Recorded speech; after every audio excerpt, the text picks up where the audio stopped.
vanhan talon puuseinää aurinko salaa. Ei kevät on tullut takaisin.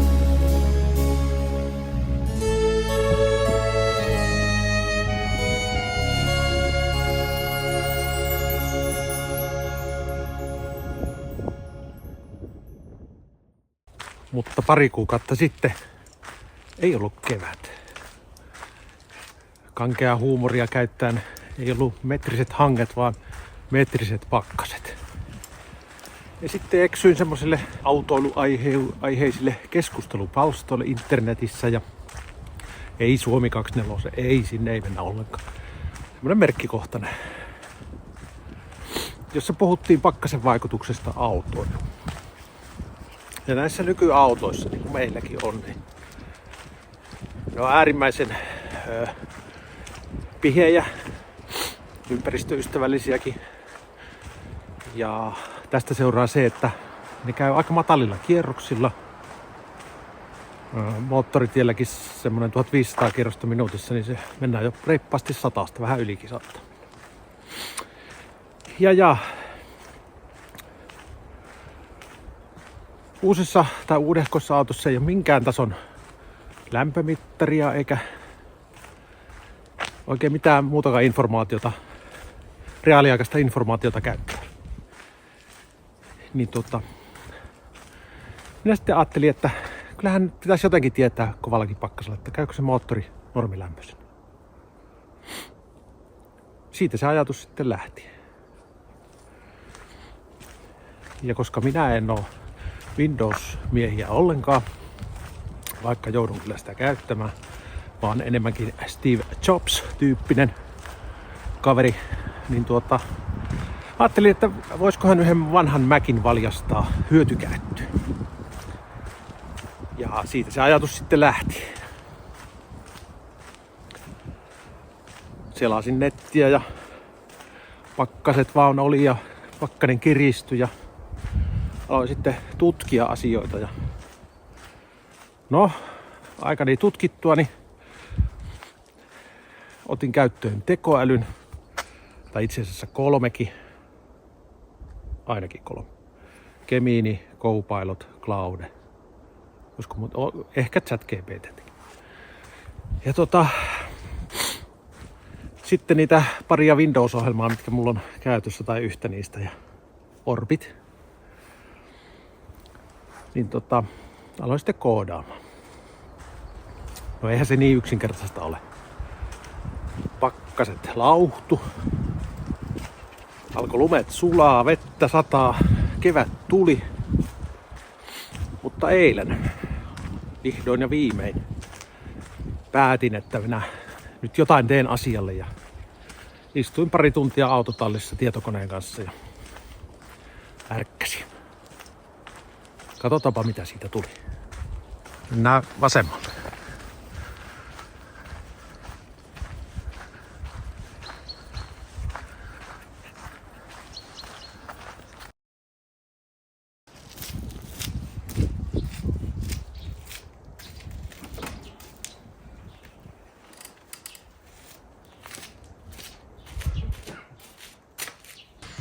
Akku on latauksessa, tosin latausvirtaa ei nyt mene.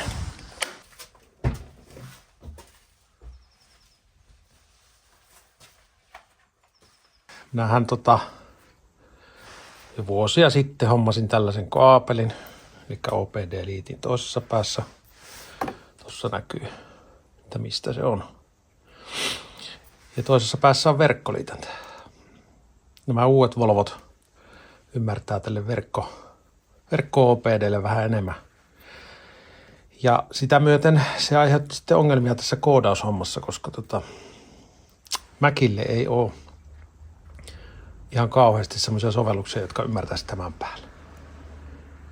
Jonka takia minä jouduin sitten tutkimaan aika paljon Volvon sieluelämää, tai no jonkun verran.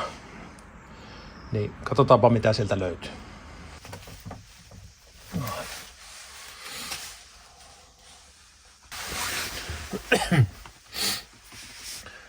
Minä nyt näytän mitä Volvo-spesifistä tässä nyt tarvittiin tässä hommassa. Eli Orbit on käynnissä. Yhdistetään.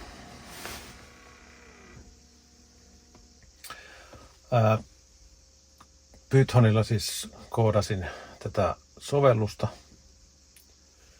Niin tekoäly mulle sitten sanoo, että mitkään standardi OPD-käskyt ja ekupyynnöt ei toimi. Niin piti selvittää sitten, että millä niitä tietoja sieltä saisi esiin. Eli semmoisia DIT-koodeja, mitä Volvo käyttää. Jos me otetaan esimerkiksi täältä joku batteri Voltake. Näkyy itse asiassa tossakin 40 CD on se DIT-koodi. Ja tätä koodia tarvitaan siinä ohjelmassa. Se on semmoinen osoite, mistä käydään hakemassa niitä arvoja, mitkä Volvo sitten ymmärtää. Näitä piti sitten selvittää. Ja niiden semmosia, miksi niitä sanotaan, target-osoitteita, joita ei näy sitten täällä missään. Niin piti käyttää Wiresharkia ohjelmaa, jolla pystyy tutkimaan verkkoliikennettä tämän tietokoneen ja auton välillä. Ja sitten sieltä mä sitten otin semmoisen aivan järkyttävän kokoisen tämmöisen dumpin. Se oli 30 megaa niin tekstitiedostona. Tämän näköinen. Ja sitten tästä datasta haettiin sanoin tekoälylle, että hae sieltä ne, mitä sä tarvit siihen koodaamiseen. Ja taas vaikka tuolta tommonen. Täällä näkyy sitten piti olla tämä source address ja target address. Ja mulla oli vaan toinen tiedossa. Niin laitan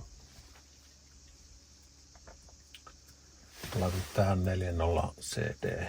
Nyt meni väärään paikkaan. CD. Niin se näkyy täällä. Täällä näkyy nämä kaikki portit, mitä siinä koodissa tarvitaan. Source-portti, destination-portti. Tällä Wiresharkilla sitten mulla oli tämmönen hirveä dumppi. Lähetin sen Copilotille ja sanoin, että hae sieltä ne arvot, osoitteet, koodit, mitä siihen Python koodiin tarvitaan, että ne oikeat arvot sieltä sitten löytyy. Ja tekoäly mulle sitten aina sanoi, että pistä tänne DOIP-tyypiksi tommonen 8100 ja sitten joko suoraan tähän se hex-arvo, jolla pystyy kanssa hakemaan, mutta mä lähetin sille tämän koko tiedosto ja sanoin, että tutki siitä. Ja sehän tutki.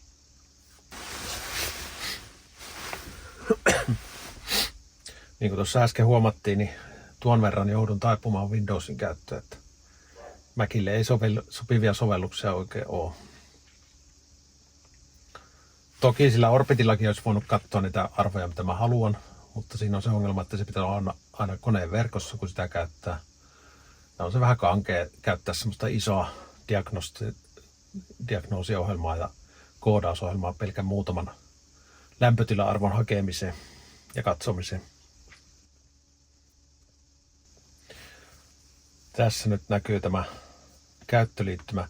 Tämä on Cloudella ohjelmoitu, tai siis Clouden tekoälyn avulla tehty tämä käyttöliittymä. Ja täällä on niin kierrosluku. Jäähdytysveden lämpötila. No nyt ei näy mitään, kun ei ole vielä koetettu yhdistää, mutta kokeillaanpa saadaanko me yhteyttä.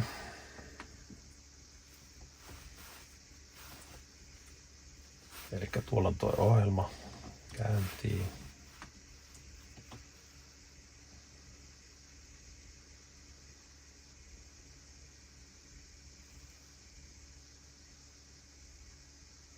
Tänne tuli, että yhdistetty.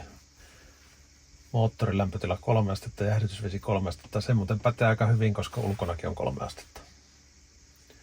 Tuo minua vähän hämmästyttää tämä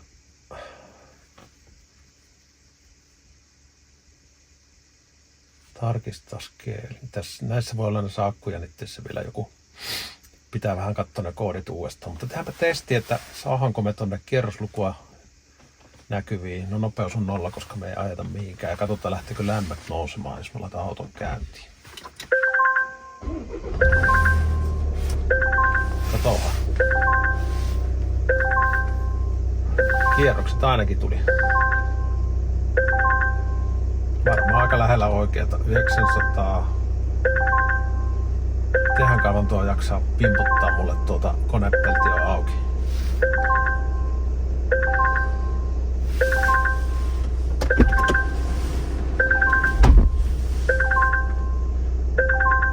Mut nyt tonne nousi akkujännite ainakin johonkin kohti aika niinku 12 volttia. Tää ei ole kyllä oikea akun jännite, mä en tiedä mistä tää on nyt tulee tämä start-stoppi, tuokin on vähän jotain.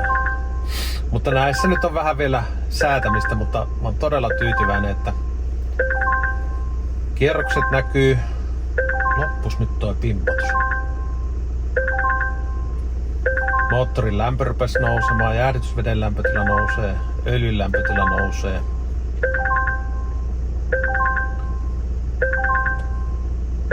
Vaihde, jos mä vaihan tosta vaikka pakin päälle. Ottaa näköjään. Tämä ei mene vielä ihan oikein. Nyt on D itse asiassa eikä R, eli täällä on nyt pikkusen jotakin säätöongelmaa vielä. Laitan tonne. Kakkonen. Joo, tätä pitää vähän säätää. Jotakin arvoja täällä pitää muuttaa, koska mulla on niinku kakkosvaihe oikeasti päällä ja se näyttää N. Jos mä laitan ykkösen, menee R:lle. Nyt on N:llä oikeesti. Eli täällä on vielä jotakin pientä säätämistä, mutta tämä on jo paljon, koska se lukee autoa jollain tavalla ja ainakin kierrokset näkyy oikein ja moottorin lämpötila alkaa nousta. Jäähdytysveden lämpötila. Näissä nyt pitää ottaa huomioon, että mun pitää vielä tarkistaa, että onko ne oikeasta kohdista mitattu nämä arvot, että nämä menee vähän turhan paljon samaa tahtia, että ne voi olla samasta anturista nämä kaksi lukemaa tässä. Ja tämä öljyn lämpötila, no sekin kyllä nousee. Näitä pitäisi vähän verrata sitten sillä Orbitilla, että mitä ne oikeasti sanoo sieltä lukemat. Mutta joo, käyttöliittymässä on jo paljon toimivia asioita. Ja mitähän muuta mä tästä sanoisin. Sitä auto pois käynnistä. Niin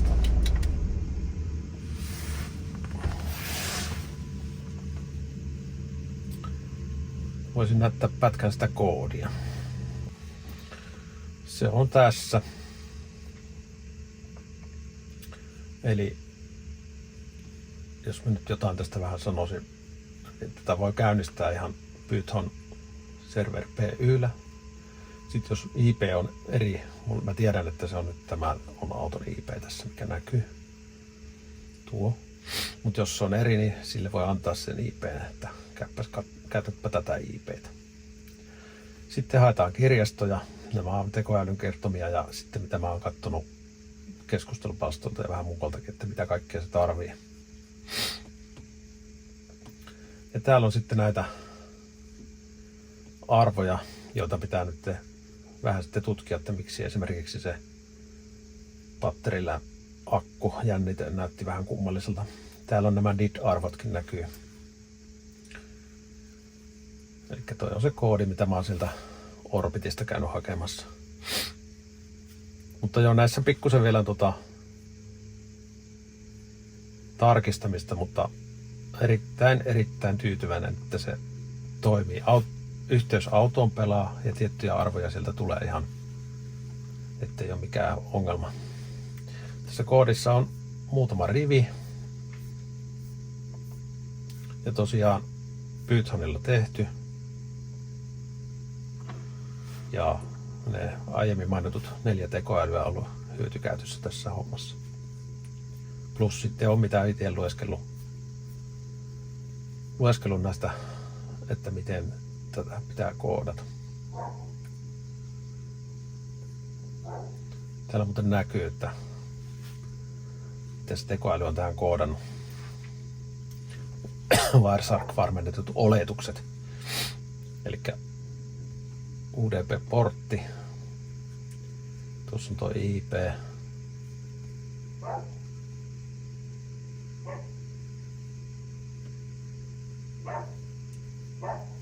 Tämmöstä. Gear-mappi tässä muuten on varmaan se ongelma, miksi se näytti vähän kummalliselta. Mun pitää ehkä kiusata tekoälyä vähän lisää ja kysyä, että miksi se teki niin kuin teki. Mutta joo, tästähän seuraava kehitysaskel olisi tietysti se, että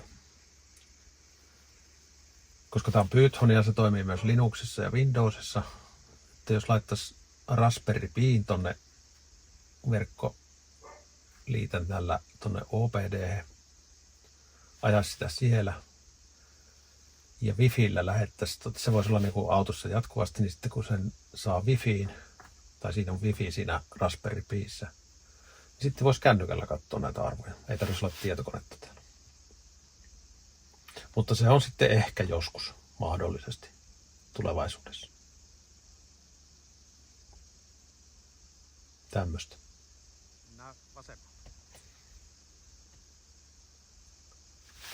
Pitäisikö tämmöisiä tehdä lisää vai tehdäänkö vaan koiravideota?